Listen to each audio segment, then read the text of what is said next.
শব্দের জাদুঘরের সামনে দাঁড়িয়ে, আর এই শব্দের জাদুঘর ভারতবর্ষের মধ্যে প্রথম আমাদের কলকাতাতেই হয়েছে।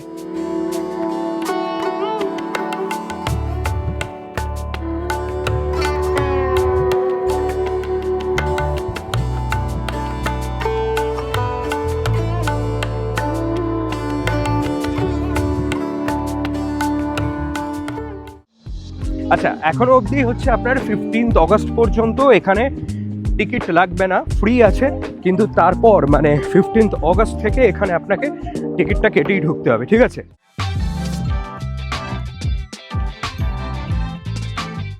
কলকাতায় তৈরি হয়েছে ভারতের প্রথম মিউজিয়াম অফ ওয়ার্ড, যেখানে আপনি কোনো ছবি দেখতে যাচ্ছেন না, আপনি দেখতে যাচ্ছেন শব্দের ইতিহাস। ঠিকই শুনেছেন, ভারতের প্রথম immersive language museum, museum of word বা শব্দলোক, কলকাতা ন্যাশনাল লাইব্রেরি ক্যাম্পাসে। এইখানে ডিজিটাল বুক, আর এই ডিজিটাল বুক আপনি শুনতেও পাবেন। আর এখানে মিউজিয়াম দেখার অভিজ্ঞতাটাও একেবারে অন্যরকম, কারণ এখানে শুধু ডিসপ্লে কেসের মধ্যে পুরনো বই বা ম্যানুস্ক্রিপ্ট দেখে চলে আসতে হবে না। এখানে টেকনোলজির সাহায্যে ভাষার ইভলিউশনটা অনুভব করা যায়। ভাবুন তো, আমরা প্রতিদিন কত হাজার শব্দ বলি, কিন্তু সেই শব্দগুলো এলো কোথা থেকে? ন্যাশনাল লাইব্রেরির মধ্যে আমাদের এই কলকাতায় প্রথম ভারতের মধ্যে তৈরি হলো শব্দ মিউজিয়াম, আর যেটার সন্ধানে আজ ট্রাভেল উইথ অরিজিৎ। কিন্তু যেটা ভাবছিলাম যে এখানে পার্কিং কোথায় করব, এসে দেখলাম সম্পন্ন মাল্টি লেভেল পার্কিং এখানে রয়েছে, যেখানে আপনার গাড়ি নির্বিঘ্নে আপনি রাখতে পারেন, কোনো অসুবিধে নেই। পার আওয়ার 25 টাকা করে, এবং যাদের ভেহিকেল তাদের জন্য কিন্তু চার্জিং স্টেশনও রয়েছে। মোটামুটি আমরা শব্দ মিউজিয়ামে যাওয়ার জন্য রাস্তাটা পেয়েছি গেট নাম্বার 2। তো ওই যেখানে গাড়ি রেখেছিলাম সেখান থেকে এগিয়ে যাওয়া, আমার মনে হচ্ছে এখান থেকে ডান দিকে গেলে তবে গেট নাম্বার 2টা পাবো। বৃষ্টিও পড়ছে, বাট এই গেটটাই হবে। যদি না হয় দেন আবারও ঘুরে আসতে হবে, তখন আবার আপনাকে জানাচ্ছি।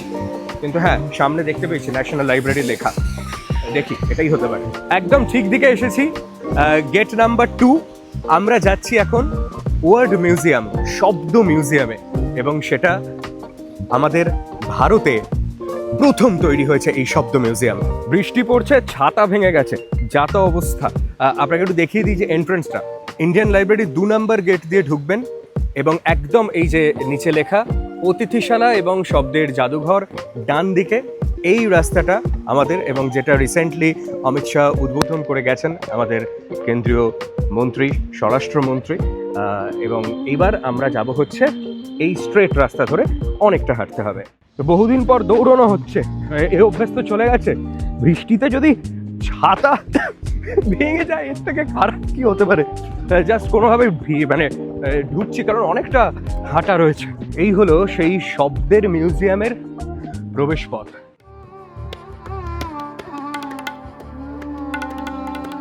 এইটা ঢোকার পর আপনার টিকিট কাউন্টার। এই টিকিট কাউন্টারে এখন আপনাকে যেতে হবে। যদি আপনি 15 অগস্টের আগে পর্যন্ত আসেন, তাহলে আপনাকে এই যে টিকিট দেওয়া হবে, কিন্তু সেখানে কোনো প্রবেশ মূল্য নেই। আর তারপর একদম লেখাই রয়েছে gate free ticket till 15 August 2026। আর 15 আগস্টের পর থেকে আপনার এখানে টিকিট লাগবে, এবং সেটাও কত টাকা সেটাও আমি আপনাকে জেনে জানাচ্ছি।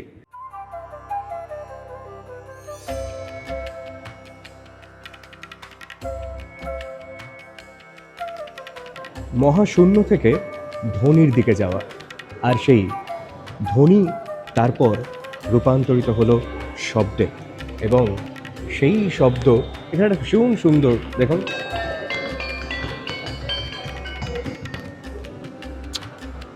ঢোকার পরই এত সুন্দর লাগছে পুরো বিষয়টা, এবং যথেষ্ট ভিড় হয়ে গেছে।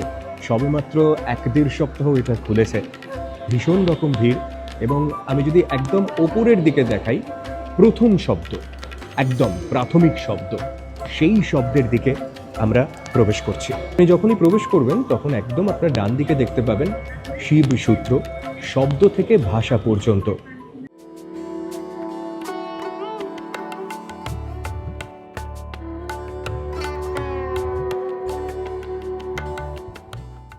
আরেকবার ভালো করে দেখলাম যে এই পিলারটা এক্স্যাক্টলি কি রয়েছে।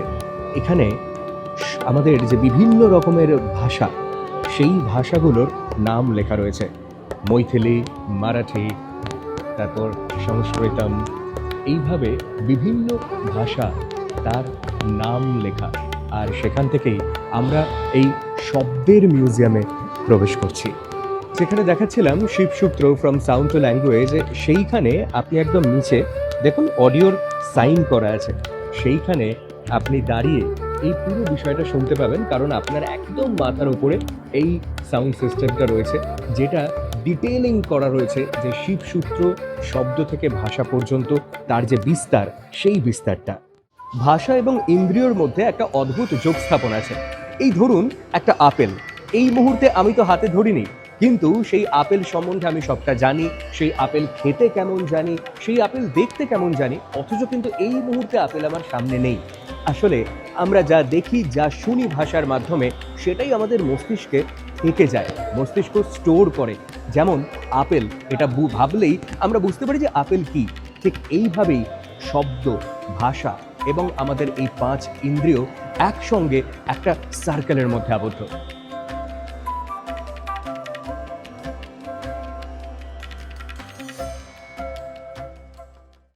এইখানে ডিজিটাল বুক, আর এই ডিজিটাল বুক আপনি শুনতেও পাবেন, লাইক অডিও স্টোরি কিংবা রাইমস।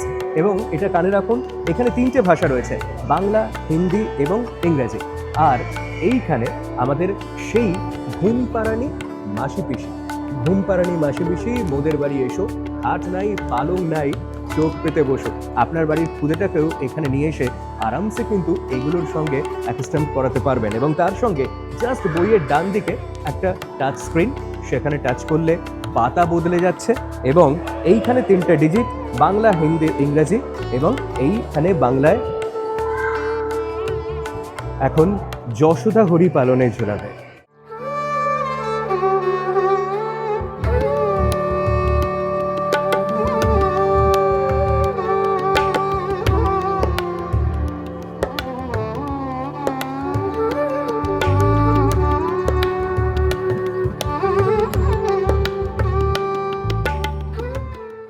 এই জায়গাটা হলো ডিস্ট্রিবিউশন অফ ল্যাঙ্গুয়েজ, মানে এই যে ভারতের ম্যাপে, আমাদের গোটা ম্যাপে কোথায় কোন ভাষার প্রাচুর্য বেশি। এবং আমি যদি এই ডিজিটাল স্ক্রিন থেকে আমার মাতৃভাষা খুঁজি, দেন বেঙ্গলে, জাস্ট এটা চেঞ্জ হলো, এবং তার সঙ্গে সঙ্গে এই যে যে জায়গাগুলো বাংলা রয়েছে, সেই জায়গাগুলো কিন্তু হাইলাইটেড হয়ে গেল, যেখানে গোটা ভারতবর্ষে বাংলা ভাষার প্রাধান্য বেশি। এবং আমি যদি একটা অন্য ভাষা দেখি, লাইক হিন্দি দেখি, যেটা আমি মোটামুটি বেশিরভাগ জায়গায় পাবো, সেটাও কিন্তু পরিষ্কারভাবে এইখানে পুরোপুরি একদম মার্ক হয়ে গেল যে গোটা দেশে হিন্দির প্রাধান্য কোথায় কোথায় বেশি। অর্থাৎ distribution of languages, distribution of ল্যাঙ্গুয়েজেসের পাশেই একটা রুম, যেটা অনারিং দ্য লেজেন্ডস, সেখানেই এখন আমরা যাচ্ছি। ট্র্যাডিশনস একদম সামনে, পারফর্মিং ট্র্যাডিশনস, সার্বজনীন সংলাপ মানে গ্লোবাল ডায়ালগ, এবং গ্রন্থাগার আন্দোলন, পাবলিক লাইব্রেরি মুভমেন্ট, পুরোটা লেফট সাইডে।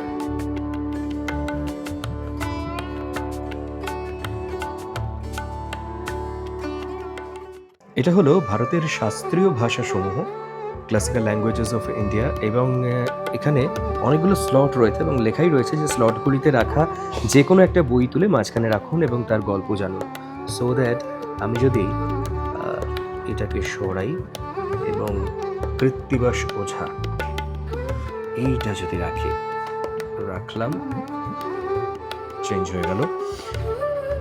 কৃত্তিবাস ওঝার সম্বন্ধে একটা ব্রিফ, মধ্যযুগীয় বাংলা কবি, যিনি রামায়ণকে বাংলায় রূপান্তর করার জন্য সর্বাধিক পরিচিত। অর্থাৎ যেটা সবচেয়ে ভালো লাগছে যে আপনি আপনার বাড়ির পুচকেটাকে নিয়ে এসে এখানে কিন্তু খুব ডিজিটাল ওয়েতে তাকে খুব ইনভলভ রাখতে পারবেন। এবং অন্যান্য মিউজিয়ামে গেলে যেটা হয় অনেক ক্ষেত্রে যে বাচ্চারা একটু বোর হয়ে যায়, ভালো লাগে না, বা আমি নিজেই খুব একটা মিউজিয়াম পার্সন নই, কিন্তু এখানে এসে এই এতটা ডিজিটাল ইনভলভমেন্ট থাকার ফলে আমার মনে হয় বিষয়টা আপনাদের কাছে খুব ভালো লাগবে এবং প্রত্যেকে খুব তাড়াতাড়ি ব্যাপারটা গ্র্যাব করতে পারবে।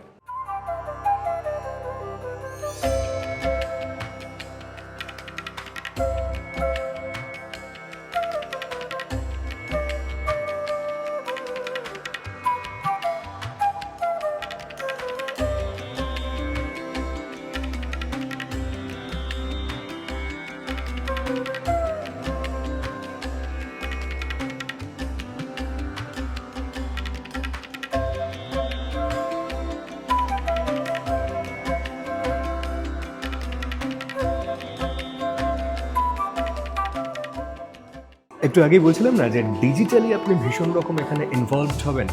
এখানে একটা বিষয় রয়েছে ভিডিও লাইব্রেরি, এবং সেখানে জাস্ট এইভাবে আপনি টাচ করুন স্ক্রিনে, ইংলিশ, হিন্দি, বাংলা 3টে ল্যাঙ্গুয়েজ, এবং এক একটা গল্প আপনাকে এইভাবে পড়ানো হচ্ছে। রাবণ ছায়া, ওড়িশার, এবং সেখানে পুরো ডিটেলিং লেখা রয়েছে। একটু আমরা চেঞ্জ করি ওখান থেকে, সঙ্গীতে যদি যায়, হ্যাঁ রবীন্দ্রসঙ্গীত, আচ্ছা ঠিক আছে, ঠুমরি উত্তরপ্রদেশ, এবং এই যে বিখ্যাত ঠুমরি উত্তরপ্রদেশের, তার একটা ব্রিফিং, এবং সেই ব্রিফিংটা রয়েছে অতি সহজেই একটা আইডিয়া পাওয়ার জন্য, যে আইডিয়াটা ভীষণ রকম দরকার হয় আমাদের রুটটা চেনার জন্য। কারণ এই মুহূর্তে দাঁড়িয়ে, আরেকবার আমরা একটু চেঞ্জ করি, এই মুহূর্তে দাঁড়িয়ে আমরা তো রুট থেকেই হারিয়ে যাচ্ছি।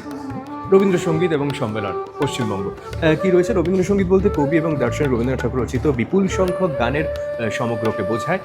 প্রায় 2232টা গান রচনা করেছিলেন। এই যে একটা ব্রিফ, হ্যাঁ, সেই ব্রিফটা কিন্তু এখানে রয়েছে। এটা আমার ভীষণ ভালো লাগলো।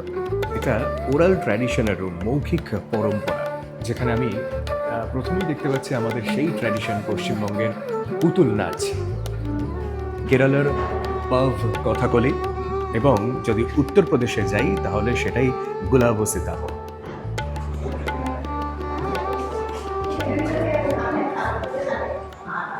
রাজস্থানে যখনই আমরা বেড়াতে যাই, এই ক্যারেক্টারগুলো মানে এই পুতুলগুলোর সঙ্গে আমরা ভীষণ পরিচিত থাকি।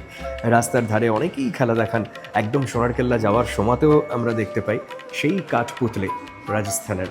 এই মিউজিয়ামে আসার পর শুধুমাত্র এই দিক ওদিক ঘুরে মজাটা নেই, মজাটা হচ্ছে প্রত্যেকটা দেওয়াল জুড়ে এই যে পুতুল শিল্পের ঐতিহ্য, এবং কত শর্টে আপনার ভাষায় পুরোটা লেখা। উপমহাদেশে পুতুলের দাস্তানা, দড়িতে ঝোলানো পুতুল, কাঠিতে ঝোলানো পুতুল, ছায়ানাট্য পুতুলের মতো এখনো বহু প্রাণবন্ত ঐতিহ্য বর্তমান। আর বাকিটা আপনার জন্য স্ক্রিনে রাখলাম, পড়তে পারেন।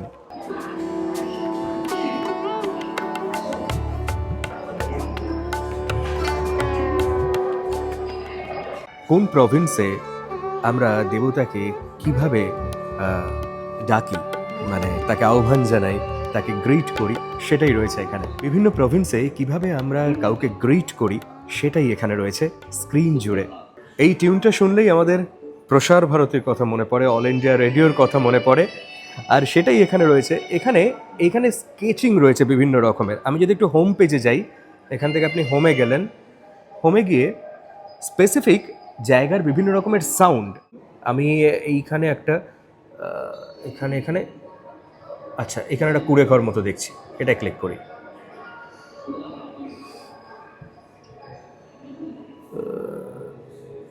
একজন বোটে এগিয়ে যাচ্ছে নদী দিয়ে, দেখি এটাকে ক্লিক করলে কি হয়। স্টার্ট করলে তো হচ্ছে না, এটা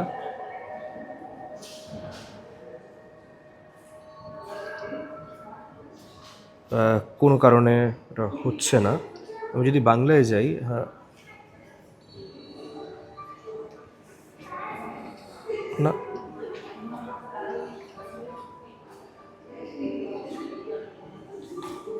না কোনোভাবে এটা হচ্ছে না, বাট বিষয়টা খুব ভালো, দারুণ। এই যে এটা আমরা দুজনের চেষ্টায় করে ফেলেছি। আবার অ্যাম্বুলেন্স, তার সাউন্ড কি হতে পারে সেটা এখানে পরিষ্কার। আবার আমি যদি এখান থেকে ওটাকে কাটো, এইখানে গেলে আমাদের প্রসার ভারতী, অল ইন্ডিয়া রেডিও, এবং সেই বিখ্যাত টিউনটা আসবে।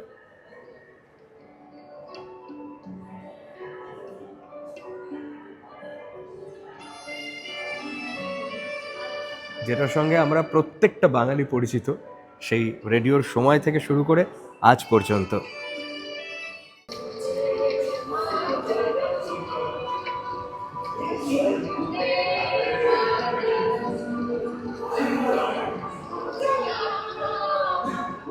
শব্দের আগে কিন্তু ধ্বনি, তাই না? এই ধরুন বিভিন্ন শব্দ আমরা শুধুমাত্র এমফ্যাসিস ব্যবহার করে সেটাকে একটু জোর দিয়ে দিই, এবং আমাদের এই যেটা কলোকিয়াল ল্যাঙ্গুয়েজ, ভাষাটা আমার বোঝানোর জন্য, আমার মনের ভাবটা বোঝানোর জন্য, যেমন ধরুন আমি বললাম আরে না, এই শব্দটা তো আপনি আর ডিকশনারিতে পাবেন না, লিপিবদ্ধ পাবেন না, কিন্তু এই বিষয়টা আমরা বলতে বলতে এটা শব্দের মতোই হয়ে গেছে।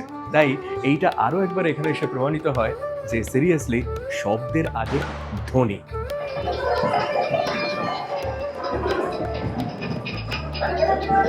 একটা ছবির পর আরেকটা ছবি যখন যোগ করা হয় তখন একটা গল্প তৈরি হয়। আর সেটাই হচ্ছে সচিত্র গল্প কথন। এবং এখানে ফার চিত্রকলা, রাজস্থানের এই চিত্রকলা, এবং সেই চিত্রকলা একদম পরিষ্কার একটা রূপ, আর তার সঙ্গে এখানে বিভিন্ন রকমের বিভিন্ন জায়গার মুখোশ, সমস্ত কিছু মিলেমিশে একটা গল্প তৈরি হয়। সেই গল্প কিন্তু ছবির মাধ্যমেই তৈরি হয়।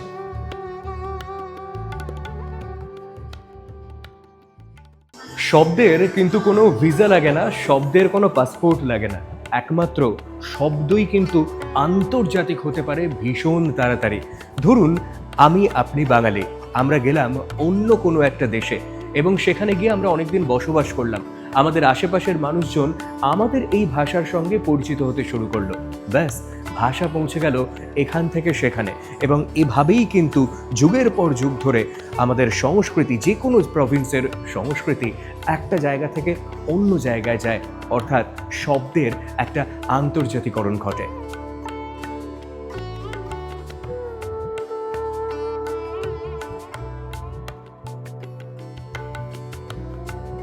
1953-তে ক্যালকাটা ন্যাশনাল লাইব্রেরি তৈরি হয় এবং আজ পর্যন্ত তার এই গৌরবময় পথ চলা, যা আগামী দিনেও বছরের পর বছর, যুগের পর যুগ চলবে।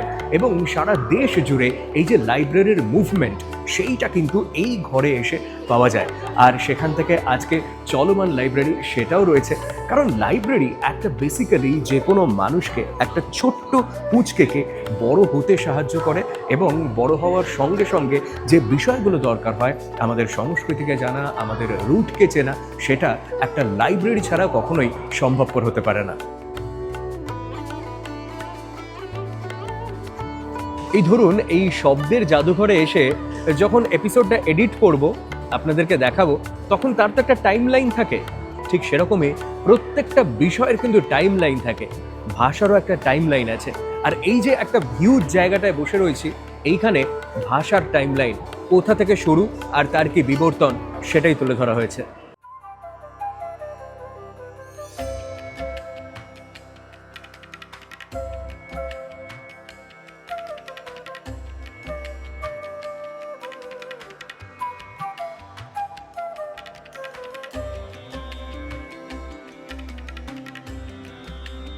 রক আর্ট বা প্রস্তর শিল্প, এই বিভিন্ন গুহায় সেই আদিম মানবদের খোদাই করা যে সমস্ত চিত্র থাকতো, সেগুলোই কিন্তু সেই সময়ে দাঁড়িয়ে যোগাযোগের একটা অন্যতম মাধ্যম ছিল এবং প্রাকৃতিক নিদর্শন ছিল, যে নিদর্শন 10,000 BC থেকে শুরু হয়েছিল, আর সেটারই একটা রেপ্লিকা এখানে করা।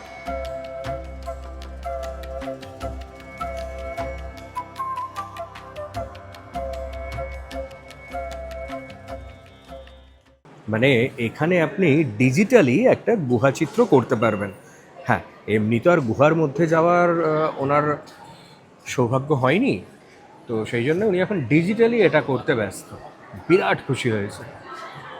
আচ্ছা ঠিক আছে, হয়ে গেছে, 30 সেকেন্ড টাইম দিয়েছে। এখানে কিছু ট্রেসিং পেপার রাখা রয়েছে, আর সেখানে আপনি নিজের মতো লিখে যেতে পারেন শব্দ, ভাষা, ওয়ার্ড।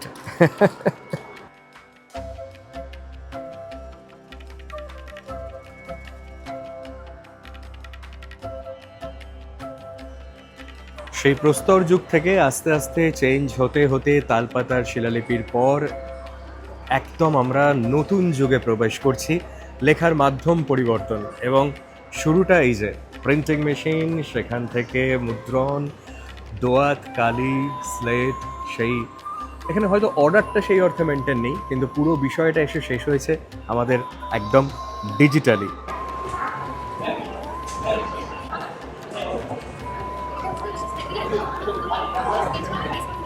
এই স্ক্রিনে একজন মুদ্রণ শিল্প বিশেষজ্ঞ যেন তিনি আমাদেরকে বলছেন, কি বলছেন দেখি। ব্লক মুদ্রণ, সেই সূক্ষ্ম শিল্প যেখানে প্রত্যেকটা অক্ষর উল্টোভাবে খোদাই করতে হয় মুদ্রণ ব্লকের ওপর, লাইক মিরার এফেক্ট। এবার আমরা সেটা স্টার্ট করছি, এবং সেখানে পরিষ্কার ভারতের প্রথম মুদ্রিত সংবাদপত্র the Bengal Gazette, James Augustus Hicky 1780 সালে এটা প্রতিষ্ঠা করেছিলেন। এর পরে যাই, এবং কোথায় কোথায় মুদ্রণ যন্ত্র, সেই মুদ্রণ যন্ত্র ডিটেলস, এই সমস্ত কিছু রয়েছে। আর এইখানে যেটা বলা হচ্ছে, এই যে মিরার এফেক্ট, এই লাইক ওপরে হচ্ছে বঙ্গদর্শন, নিচে কিন্তু সমস্তই উল্টো উল্টো করে, এই যে 9টা উল্টো, হ্যাঁ, এখানে তালিবস্যটা এখানে যে উল্টো, ইয় গয়টা এখানে উল্টো, এইভাবে যে উল্টো মিরর এফেক্ট সেটাই এখানে দেখানো হয়েছে ডিজিটালি।